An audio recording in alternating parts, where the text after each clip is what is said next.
Au dîner de Noël, 24 parents étaient réunis. Mon frère se leva, tenant une enveloppe, tout le monde mérite de savoir ce qu'elle a fait à maman. Mon père eut un sourire narquois. Ma tante se tut. Je n'avais pas vu maman depuis 5 ans jusqu'à ce que la porte d'entrée s'ouvre et qu'elle entre. Pose cette enveloppe, Michael. Les documents de clôture étaient sur la table de ma cuisine lorsque mon mari a franchi la porte d'entrée. Et pendant exactement 2 heures, j'ai gardé le secret le plus important de ma vie dans ma poitrine comme un second battement de cœur. 2 heures. C'est tout le temps qu'il lui a fallu pour faire exploser tout ce qu'il avait discrètement construit contre moi et me donner l'unique arme dont j'avais besoin pour m'en sortir sans reproche. Je pense encore à cet après-midi, à la façon dont la lumière du soleil entrait par la porte vitrée coulissante et se posait sur ses papiers. Le petit tampon soigné du notaire dans le coin, ma signature fraîche et définitive, à côté des mots uniques propriétaires. Je n'arrêtais pas de passer mon doigt sur le bord du dossier comme si j'avais peur qu'il ne disparaisse. 12 ans de mariage, 10 ans d'économie secrète, et un mardi ordinaire d'octobre, et tout a changé en un seul après-midi. Mais je m'avance un peu trop, car pour comprendre pourquoi je n'ai pas dit un mot à mon mari quand il a franchi cette porte, il faut comprendre qui il était, qui j'étais, et ce que 12 ans d'un certain type de mariage font à une personne. Cela vous vide de l'intérieur si lentement que vous ne le remarquez même pas jusqu'au jour où vous cherchez quelque chose en vous, du courage peut-être, ou juste un sentiment normal de sécurité, et vous ne trouvez rien d'autre qu'un espace vide. Mon nom est Ashley. J'ai 41 ans et j'ai grandi dans une petite ville près de Columbus, dans l'Ohio. Le genre d'endroit où tout le monde connaît vos affaires avant vous. Mes parents étaient des gens pratiques. Mon père a travaillé dans une usine de pièces détachées pendant 30 ans et a pris sa retraite avec une modeste pension. Ma mère s'occupait de la maison, a élevé 3 enfants et découpait des coupons tous les dimanches à la table de la cuisine. Nous n'étions pas pauvres, mais on parlait toujours d'argent à voix basse et prudente, comme un sujet que l'on ne voulait pas déranger. Cette éducation m'a donné une compétence très spécifique. Je savais comment économiser. J'ai commencé à travailler à 16 ans, en faisant du babysitting, puis comme caissière dans une épicerie, puis comme serveuse pendant mes études universitaires. Avant de dépenser un seul dollar de chaque paie, je mettais quelque chose de côté. Ce n'était pas une somme énorme. Parfois c'était 40 dollars. Parfois c'était 200, mais c'était constant, c'était à moi et personne ne le savait. Cette habitude m'a suivi dans ma vie d'adulte comme un compagnon silencieux. J'ai rencontré Brandon à 28 ans. Il était charmant de la manière dont certains hommes sont charmants, sans effort, et avec juste assez d'humour autodérisoire pour vous faire croire qu'il n'était pas conscient de son attractivité. Il avait des cheveux sombres qui bouclaient légèrement sur ses tempes quand ils devenaient longs, et il riait de ses propres blagues d'une manière chaleureuse et sans retenue que je trouvais complètement désarmante. Nous nous sommes rencontrés à une fête du 4 juillet dans le jardin d'un ami. Il se tenait près de la glacière, ne parlant à personne en particulier, et il m'a tendu une bière que je n'avais pas demandée en disant « Tu as l'air d'en avoir besoin d'une ». Et j'ai ri. Et c'était tout. Nous sommes sortis ensemble pendant 2 ans avant de nous marier. Ces 2 années ont été vraiment bonnes. Nous cuisinions le dîner ensemble les soirs de semaine. Nous sommes allés à Nashville un automne et avons séjourné dans une petite auberge près de la rivière et mangé des biscuits tous les matins. Il se souvenait de petites choses, de la façon dont j'aimais mon café, que je détestais l'odeur des désodorisants au pain, que j'étais toujours anxieuse avant les réunions de famille. Il était attentif, ou du moins il jouait l'attention de manière très convaincante. Nous nous sommes mariés en juin, il y a 11 ans. Rien d'extravagant, une cérémonie dans un jardin botanique, environ 60 invités, ma mère pleurant pendant toute la cérémonie. Nous avons emménagé dans un appartement de 2 chambres en location dans une banlieue au nord de Columbus, et avons commencé à construire ce que je croyais sincèrement être un véritable partenariat. Brandon travaillait dans la vente d'équipements médicaux, ce qui payait décemment quand il avait un bon trimestre et terriblement mal quand ce n'était pas le cas. Le revenu était imprévisible, ce qui signifiait que très tôt dans notre mariage, nous avons établi une sorte d'arrangement tacite. J'étais la stable. Je travaillais comme chef de bureau pour un cabinet comptable de taille moyenne, même employeur depuis 9 ans, salaire fiable, bons avantages sociaux. Je gérais le budget du ménage. Je payais les factures. Je m'assurais que le loyer était couvert, que l'assurance de la voiture était à jour, et qu'il y avait toujours de l'argent sur le compte courant joint quand Brandon en avait besoin. Brandon, à son crédit, n'était pas un homme paresseux. Il travaillait dur. Il voyageait beaucoup pour le travail, parfois 2 ou 3 semaines par mois. Mais voici le truc avec un mari qui voyage constamment. Vous arrêtez de suivre où il est après un certain temps. Vous arrêtez de poser des questions détaillées. Vous développez une vie qui fonctionne indépendamment de sa présence. Et quelque part dans cette indépendance, vous vous éloignez tranquillement l'un de l'autre sans que personne ne fasse d'annonce dramatique à ce sujet. Les premières années se sont bien passées. Pas extraordinaires, mais bien. Nous avions des routines. Le dimanche matin au marché fermier, le dîner chez sa sœur Karen 1 mois sur 2. Des week-ends occasionnels dans une maison de lac louée par son collègue. Bien. Normal. Le genre de mariage qui semble parfaitement adéquat de l'extérieur. C'est vers la 5e année que j'ai commencé à remarquer des choses. De petites choses au début. Brandon rentrait d'un voyage d'affaires et semblait distrait d'une manière difficile à nommer, comme s'il était encore ailleurs dans sa tête. Il était plus souvent sur son téléphone que d'habitude. Et quand j'entrais dans la pièce, il orientait l'écran loin de moi sans sembler s'en rendre compte. Quand je lui posais des questions sur ses voyages, où il avait séjourné, quels clients il avait vus, ses réponses étaient plus courtes qu'avant. Efficaces, comme s'il me donnait le minimum d'informations viables.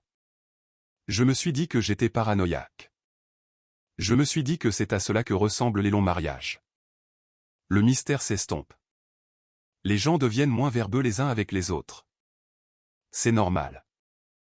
J'avais des amis dont les mariages semblaient exactement pareils de l'extérieur. Je suis retourné au travail, à mes routines, au marché fermier le dimanche matin, et j'ai mis ce petit sentiment d'anxiété dans un tiroir au fond de mon esprit et je l'ai fermé. Mais j'ai continué à économiser. Je ne sais pas exactement quand les économies ont cessé d'être juste une habitude pour devenir quelque chose de plus intentionnel. Peut-être la 6e année, peut-être la 7e. J'avais mon propre compte d'épargne que je maintenais depuis avant notre mariage. Je l'avais gardé séparé, non pas par calcul stratégique, mais simplement parce qu'il était à moi avant qu'il ne soit à moi, et je n'ai jamais vu de raison de le fusionner. Brandon savait qu'il existait d'une manière vague et désintéressée. Il n'avait jamais demandé le solde. Il n'avait aucune raison de le faire. Notre compte joint couvrait tout, et c'est moi qui le gérais. Ce qu'il ne savait pas, c'est que pendant 10 ans, à partir de la 2e année de notre mariage, lorsque cette première petite sonnette d'alarme s'est déclenchée dans ma poitrine et que je n'ai pas pu la faire taire, j'avais discrètement transféré de l'argent sur ce compte. Pas de grosses sommes, jamais rien qui créerait un manque notable dans notre budget mensuel. 50$ par-ci, 120 par-là, un remboursement d'impôts que je n'ai jamais mentionné, une petite prime du travail que j'ai décrite à Brandon comme étant presque rien. Un projet en freelance que j'ai fait pour l'entreprise d'un ami pendant un été pour lequel j'ai été payé par un chèque que j'ai déposé directement sur mon compte. 10 ans d'économie discrète, patiente et invisible. En octobre dernier, j'avais 47 000$ sur un compte que Brandon n'avait jamais demandé à voir. Et puis j'ai trouvé le cottage. Ce n'était pas quelque chose que je cherchais activement. Je n'étais pas à un stade où j'avais pris des décisions concernant mon mariage, du moins pas consciemment. Je parcourais une application immobilière tard un soir alors que Brandon était encore en voyage d'affaires, assise sur le canapé en pyjama avec un verre de vin, de la manière dont on parcourt les annonces immobilières quand on ne cherche rien de vraiment, mais qu'on n'arrive pas à dormir. Et il était là, un petit cottage à environ 40 minutes de Columbus. 3 chambres, une véranda grillagée à l'arrière qui donnait sur un terrain d'un demi-acre avec 2 vieux chênes, une cuisine récemment rénovée, du carrelage métro blanc, des étagères ouvertes, de nouveaux appareils électroménagers, une cheminée à bois dans le salon. Affiché à 189 000$, ce qui, sur ce marché pour ce type de propriété, était vraiment raisonnable. Je me suis redressé sur le canapé. J'ai cliqué sur chaque photo 4 fois. J'ai cherché le quartier, le district scolaire, les impôts fonciers, le statut de l'association des propriétaires, pas d'association, ce qui semblait être un petit miracle. J'ai cherché le nom de l'agent immobilier, Linda Torres, avec une note de 5 étoiles et 47 avis. J'ai cherché l'historique de la propriété. Puis j'ai appelé ma propre agente immobilière, une femme nommée Donna, avec qui j'avais brièvement travaillé lorsque Brandon et moi avions nonchalamment cherché à acheter une maison il y a 3 ans avant que Brandon ne décide qu'il n'était pas prêt. Et toute l'affaire s'était discrètement dissoute. Donna se souvenait de moi. Elle était chaleureuse et professionnelle. Et quand je lui ai expliqué ce que je regardais, elle a dit « Ashley, cette maison est à un prix pour vendre vite. Si vous êtes sérieuse, nous devons agir rapidement. Et quelque chose en moi a juste dit oui. J'étais sérieuse. J'étais plus sérieuse que je ne l'avais été pour quoi que ce soit depuis des années. J'ai fait une offre 48 heures plus tard. Les vendeurs ont contre-proposé. Nous avons fait des allers-retours 2 fois. Étage 3 semaines après avoir vu cette annonce pour la première fois sur mon téléphone à 23 heures en pyjama, l'affaire était conclue. 191 500 $. Mon argent, mon nom sur l'acte de propriété, personne d'autre. J'ai signé les documents de clôture un mardi après-midi au début d'octobre. Donna était là, le représentant de la société de titres était là. J'ai serré des mains, j'ai eu mes copies, je suis allé à ma voiture et je suis resté assise sur le siège du conducteur pendant 5 bonnes minutes sans démarrer le moteur. J'ai ressenti quelque chose que je n'avais pas ressenti depuis très longtemps. Solide. Comme si j'avais les 2 pieds sur terre pour la première fois depuis des années. J'ai décidé que je n'allais pas le dire à Brandon pour l'instant. Non pas que j'ai peur de lui, exactement, mais parce que j'avais besoin de temps pour comprendre ce que cela signifiait pour moi. Ce n'était pas juste une transaction immobilière. C'était quelque chose que j'avais entièrement construit par moi-même, discrètement, pendant une décennie. Et je voulais m'asseoir avec ça en privé pendant au moins quelques jours avant que cela ne devienne une conversation, avant que cela ne devienne une négociation, avant que cela ne le concerne de quelque manière que ce soit. Je suis rentré chez moi. J'ai posé le dossier avec les documents de clôture sur la table de la cuisine. J'ai changé mes vêtements de travail. Je me suis fait une tasse de thé. Et 2 heures plus tard, la voiture de Brandon est entrée dans l'allée. Il n'était pas censé être à la maison. Il m'avait dit ce matin-là qu'il serait à Cincinnati jusqu'à jeudi pour une réunion avec un client. Je me souviens avoir trouvé ça étrange. Son voyage avait été écourté 2 fois auparavant, et il n'avait rien mentionné lorsque nous nous étions parlé à midi. J'ai entendu la porte du garage s'ouvrir et j'ai ressenti une petite levée automatique de surprise, comme on le fait quand quelqu'un arrive plus tôt que prévu. Je l'ai entendu entrer par la porte de côté. Je l'ai entendu poser ses clés sur le comptoir de la cuisine. Et puis j'ai entendu sa voix basse, délibérée, clairement au téléphone, dire quelque chose qui a fait s'arrêter ma tasse de thé à mi-chemin de ma bouche. Non, elle n'a aucune idée. Il a dit, le compte est à mon nom seul.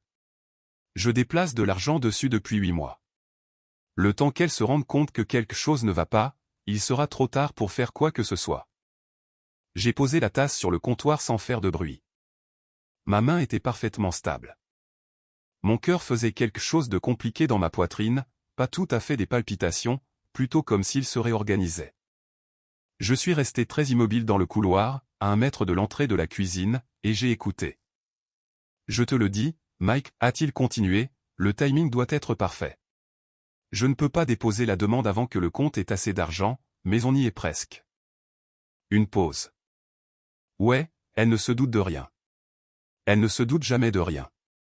Je suis resté là encore quelques secondes.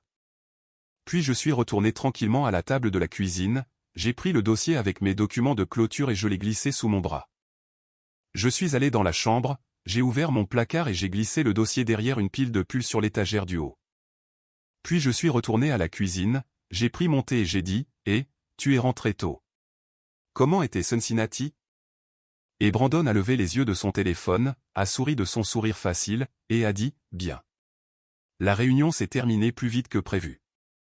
Qu'est-ce qu'on mange pour le dîner? J'ai souri en retour. Je pensais à des pâtes, j'ai dit. Ce que je n'ai pas dit, c'est, je possède une maison.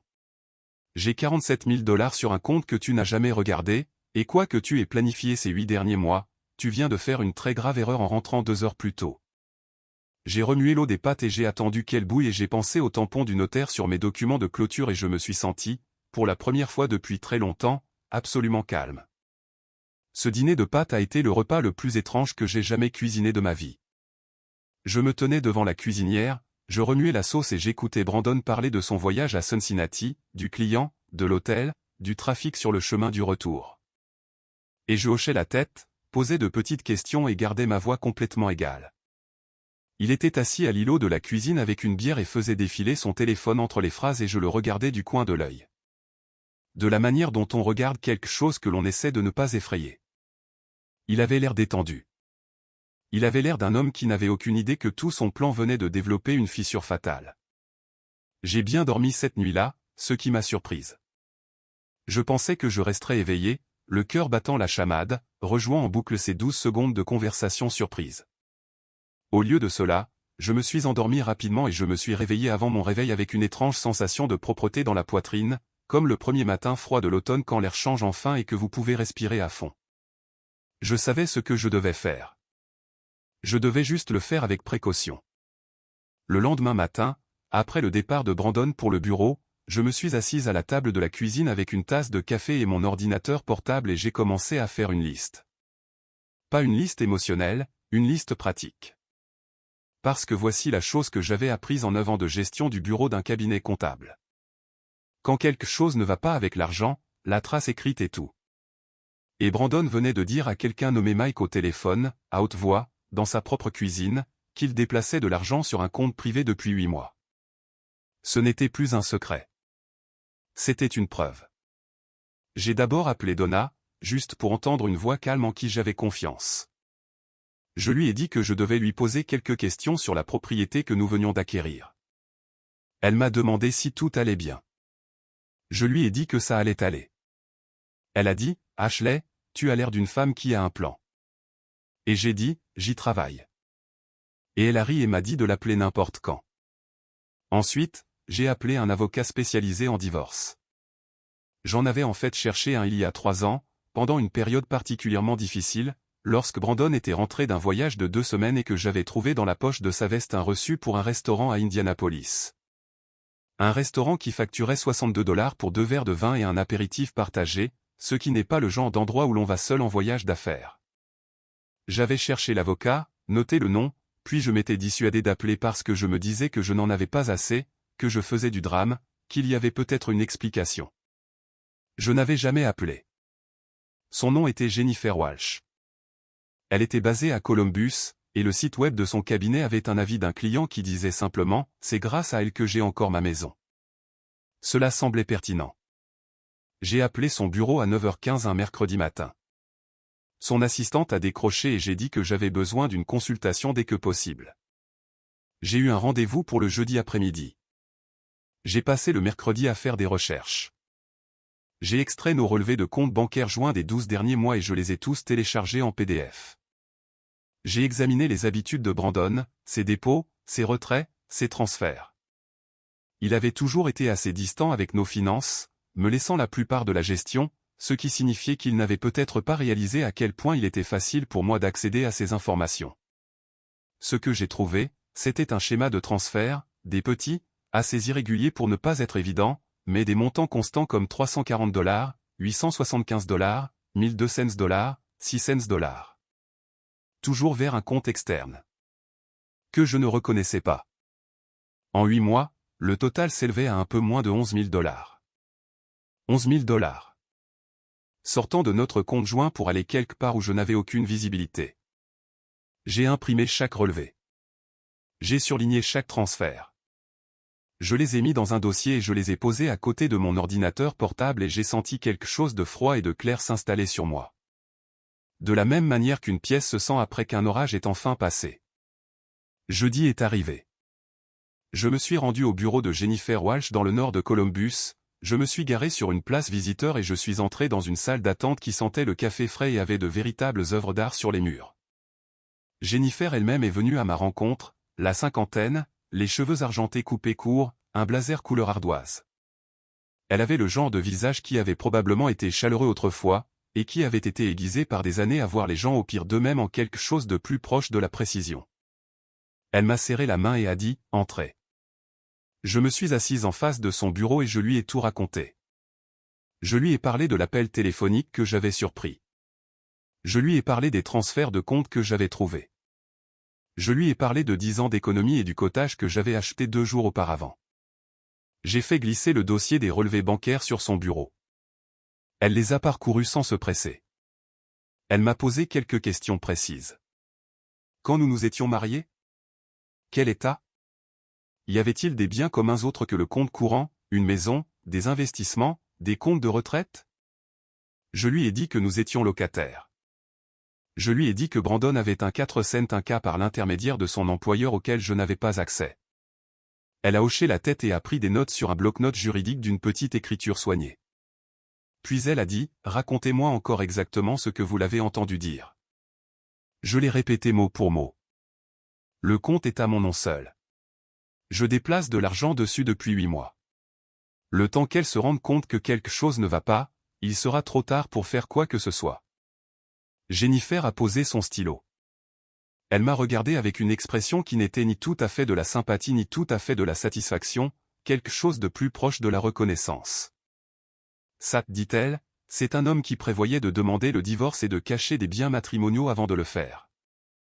C'est ce que je pensais et j'ai dit. Le problème pour lui, a-t-elle poursuivi, c'est qu'il l'a dit à voix haute et qu'il est rentré 2 heures plus tôt et que vous l'avez entendu. Elle a fait une pause. Et le plus gros problème pour lui, c'est que vous avez 12 mois de relevés bancaires montrant exactement où l'argent est allé. Elle a expliqué la suite. L'Ohio est un État de distribution équitable, ce qui signifie que les biens matrimoniaux sont divisés équitablement, pas nécessairement à 50-50, mais en fonction d'une série de facteurs. Les biens cachés, m'a-t-elle dit, sont pris très au sérieux par les tribunaux.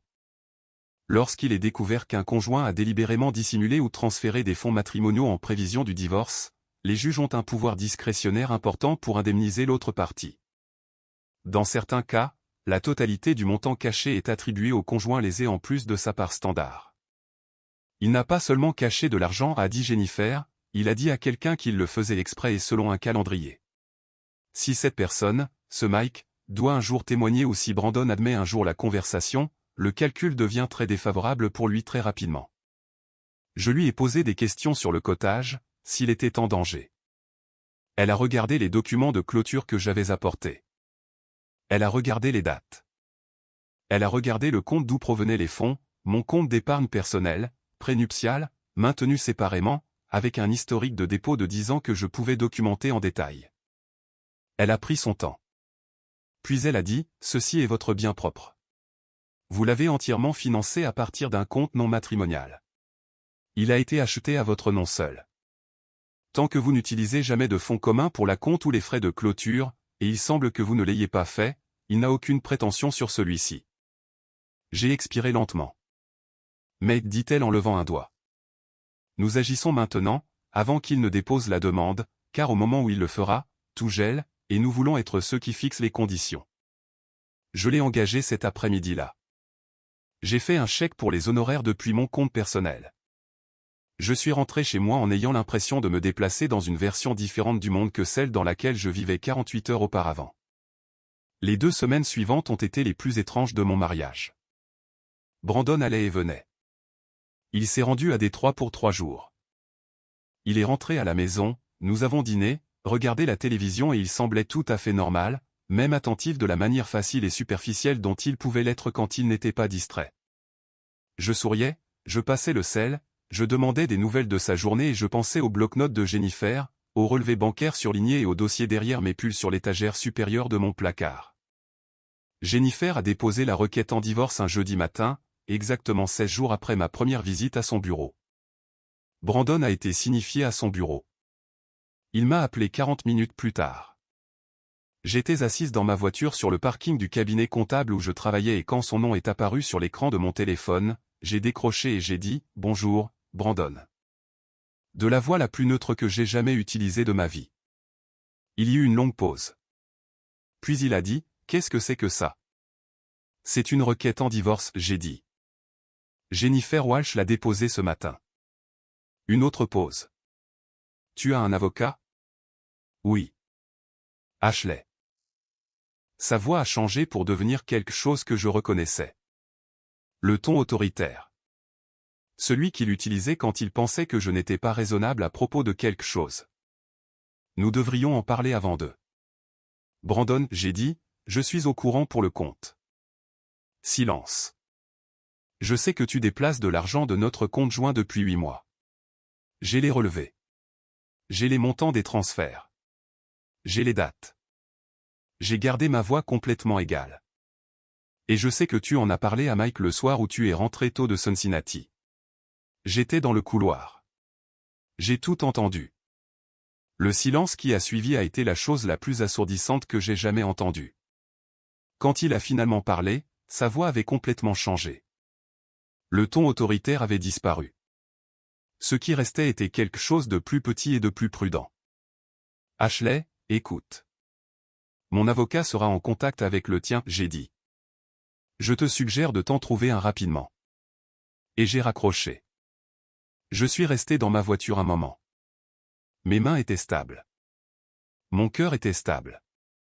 J'ai regardé par le pare-brise le parking ordinaire et le ciel ordinaire et j'ai ressenti la même sensation de solidité que j'avais ressentie en étant assise dans ma voiture après la clôture de l'achat du cottage.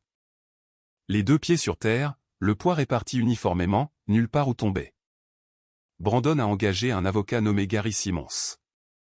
Gary Simmons a envoyé une lettre à Jennifer dans la semaine suggérant que le cottage devrait être considéré comme un bien matrimonial parce que Brandon avait contribué à la stabilité financière du ménage pendant la période où Ashley avait accumulé des économies.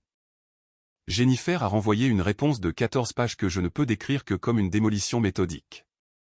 Elle a documenté l'origine prénuptiale de mon compte d'épargne. Elle a documenté 10 ans d'historique de dépôt. Elle a documenté que pas un seul dollar de fonds communs n'avait touché la transaction du cottage. Elle a joint les documents de clôture, le titre de propriété et un décompte détaillé de chaque virement que j'avais jamais effectué sur ce compte. Gary Simmons n'a pas envoyé de lettre de suivi concernant le cottage. Ce qui a suivi, ce sont 3 mois de négociations que je ne décrirai pas en détail car c'était épuisant et coûteux. Et il y a eu des jours où j'ai pleuré sur le parking de Jennifer avant d'entrer, et des jours où j'ai pleuré au téléphone avec ma mère, et des jours où je me suis assise sur la véranda grillagée du cottage, que j'avais commencé à visiter les week-ends, tranquillement, toute seule. Et j'ai juste regardé les 2 chênes dans le jardin, et j'ai respiré. Mais voici à quoi ressemblait le règlement final. Le compte caché de Brandon, qui s'est avéré contenir un peu plus de 14 000 $ au moment où tout a été découvert et documenté, m'a été entièrement attribué. Le juge n'a pas trouvé cette décision difficile. Le 401K de Brandon a fait l'objet d'un QDRO, et j'ai reçu une partie reflétant mes contributions à la stabilité du ménage pendant ces années de travail. Brandon a reçu sa voiture, ses effets personnels et la compréhension qu'il avait fait une erreur de calcul très coûteuse. Le cottage est resté le mien, intact, exactement comme il l'avait toujours été. J'ai emménagé un samedi de février. Mon ami Donna m'a aidé à porter les cartons. Ma mère est venue de Columbus avec un gratin et un ensemble de torchons de cuisine qu'elle avait gardés pour la bonne occasion. Nous nous sommes tenus dans la cuisine avec son carrelage métro blanc et ses étagères ouvertes, et nous avons mangé le gratin directement dans le plat avec des fourchettes parce que je n'avais pas encore déballé mes bols. Et ma mère a regardé autour d'elle la cheminée, la véranda et les 2 vieux chênes visibles à travers la vitre et elle a dit, « Ashley, tu as construit ça. » Et elle avait raison. Je n'avais pas fait cela au cours des 16 derniers jours, ni des 3 derniers mois de négociations juridiques, ni même des 10 dernières années d'économie discrète. J'avais construit cela dans chaque petite décision que j'avais jamais prise de me prendre au sérieux, de mettre quelque chose de côté, de garder quelque chose à moi. De maintenir la discipline silencieuse d'une femme qui a grandi en regardant sa mère découper des coupons à une table de cuisine et qui a compris dans ses os que la sécurité ne vous est pas donnée. Vous la fabriquez lentement, par petites touches, quand personne ne regarde. Brandon pensait qu'il était celui qui avait un plan. Il pensait qu'il avait 8 mois d'avance sur moi, un compte caché, un calendrier, un gars nommé Mike qui l'aidait à gérer la logistique. Il pensait que je ne me doutais de rien parce que je ne faisais jamais rien qui puisse ressembler à de la suspicion. Je souriais, je faisais des pâtes, je demandais des nouvelles de Cincinnati et je passais le sel. Mais j'avais un acte de propriété avec mon nom dessus et un tampon de notaire dans le coin, et j'avais construit vers cet acte pendant 10 ans sans jamais perdre patience ni faire un mouvement avant d'être prête. Il est rentré 2 heures plus tôt et m'a donné tout ce dont j'avais besoin. C'est la partie à laquelle je pense encore parfois, assise sur la véranda le soir quand la lumière traverse les chênes sous cet angle particulier qui donne l'impression que tout est éclairé de l'intérieur. Il se l'est infligé à lui-même. Tout ce que j'ai fait, c'est écouter. Le cottage est à moi.